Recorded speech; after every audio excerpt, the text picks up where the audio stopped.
Hello everyone, ako si Ralph De Leon, ang dutiful judo son ng Cavite. Ang mga hobbies ko syempre galing bilang atleta. Ang hobbies ko syempre judo and pag-workout, pag-gym. And other than that, nag-start na din ako mag-bouldering, mag-rock climbing. And very active lifestyle talaga sa labas ng bahay ni Kuya. In no particular order, simula muna kasi international. So ang una ko, Keanu Reeves. Second, Johnny Depp. And third, Leonardo DiCaprio.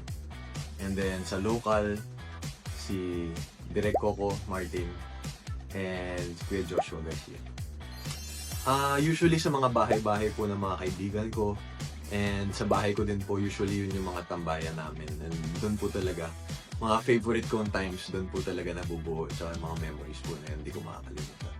Top 5 favorite food. Unang-una po, hipon. Kahit anong luto po ng hipon, favorite ko po talaga. Number 2, chicken teriyaki. And then number 3, steak. Number 4, sisig. Tapos 5, lechon. Ang comfort food ko actually junk food. So kung ano man brand ng chips yan, medyo sakit ko po yan na mag-binge eat ng mga snacks paminsan, lalo na pag stress or lalo na pag nanonood ng movies. So yun po talaga pag junk food. Hidden talents. Ang hindi po alam ng marami siguro ay marunong po ako magpiano.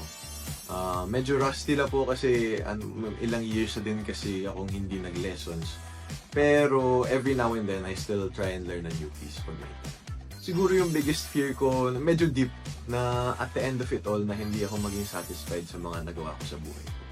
So that's why I try to make every single moment count and every day count as well. Ang dream job ko actually is na makagawa ako ng sarili kong business. Hindi ko pa alam kung ano yun, kung damit ba or restaurant or what. Pero hopefully in the future magawa ko na yun.